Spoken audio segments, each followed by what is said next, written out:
Greetings everybody, let's do a little video on using Geogebra. Since we're probably going to get a lot of work out of this program, I thought it might be a good idea to kind of give you a little bit of a demonstration on how it works. And so I guess the starting point would be, if you don't have it installed on your system, how exactly do you get it? And so if you just do a Google search for Geogebra, Geogebra, for Geogebra, it's the top link that comes up. We get dynamic mathematics, and we get this web page. Then we want to go to downloads, and from the downloads you've got your variety of options for what you really want to download. So it's available for Windows, it's available for Mac. You can add on a Chrome app. The kind of different ones, I would say probably just either Geogebra Classic 5 or Geogebra Classic 6. Either one of those is going to be good for you. It will also do graphing 3D. We won't do anything like that, but if you're ever in a calculus class, that could be of benefit. And so that's where you can get it. Just kind of follow the download instructions and go from there.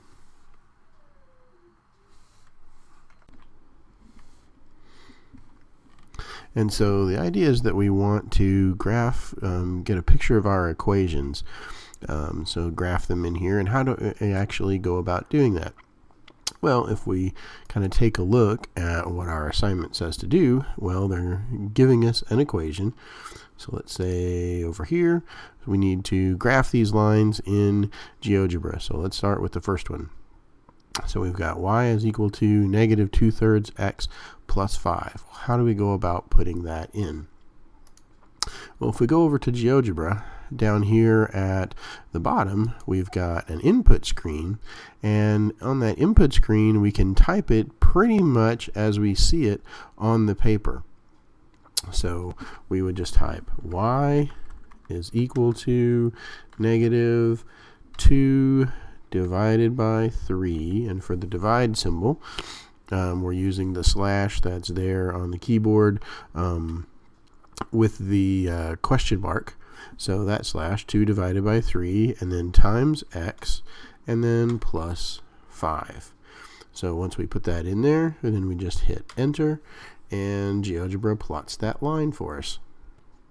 So kind of one nice thing, kind of things that you can do with Geogebra that's kind of nice.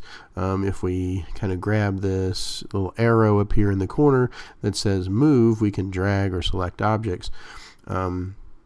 What that lets us do is kind of, if we go over in the graphing area, we can hold down our left mouse button and we can move that graph around. So we can slide things around from there by holding down that left mouse button and moving things around.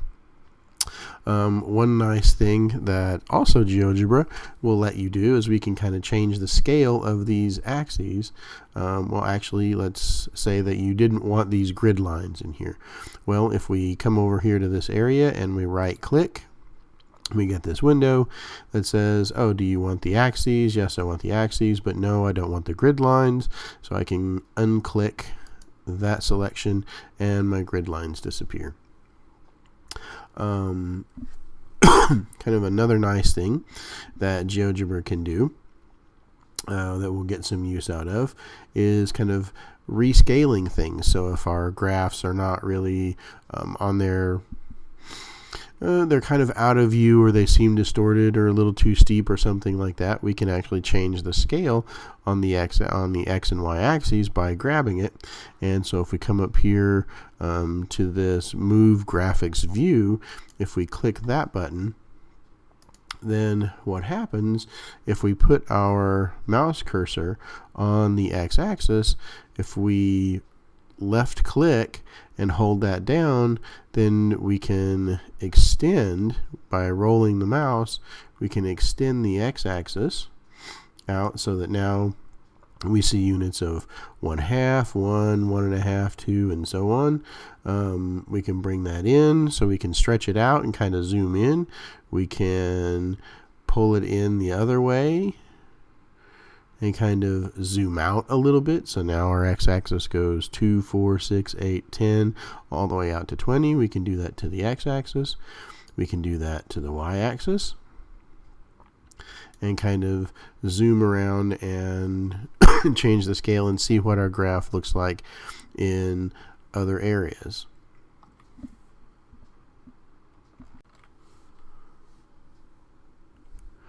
So one thing that GeoGebra will do for us as well, if I kind of take this and scoot this over just a little bit, we actually see the equation that we typed up here.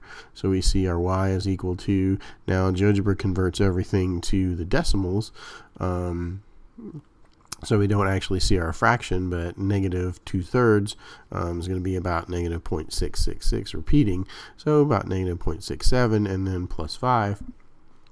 So GeoGebra tells us what our equation is, and then in addition to that, we can pick points. So if we wanted a point on the graph, then we just kind of come up here. The button that we picked was select a point or position.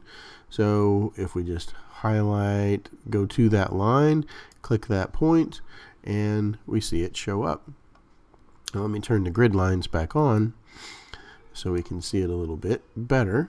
And we see our decimal point. We see our approximation for our point up here.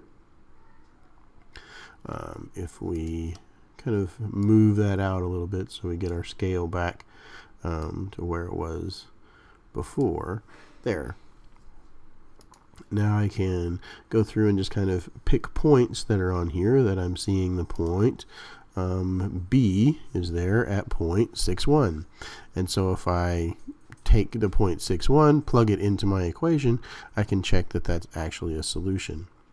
And so really for these first parts, for these first problems, in here one way of doing it, so you can do it computationally by hand, or you can actually use GeoGebra to do it. So kind of a second way of doing it. Probably best to actually do both ways so you can get kind of the best of both worlds. But if we look at that equation, 2x plus y is equal to 1. So let's get a new graph. No, we don't want to save. So that goes back. And we look at 2x plus y is equal to 1. Again, we can type that in exactly as we see it. 2x plus y is equal to 1. Hit enter, and there's our graph. And so from there, let's kind of stretch out this axis just a little bit. Let's take it and move it over so we can kind of see more what's going on. And so now we can see, well, are those points solutions to our equation? Well, if we come over here to the point 0, 1, if we imagine plotting 0, 1, now if we wanted to plot that point, again, we can come down to the input bar and just type the ordered pair exactly as we see it. So parentheses, oops, get the cursor in there, parentheses, 0, 1, close parentheses, hit enter, and our point pops up and we can see it right there. As sure enough, that is a point on our line. So yes, it is a solution to that equation. If we look at the point -1, 3, so we can do that one. Parentheses, -1, 3, hit that one. Again, we get another point on the line. 2, -3. Try that one. 2, -3. We get a third point on the line. And our last point, -4, 8. If we plot that one. And so looking at our last point was -4, 8.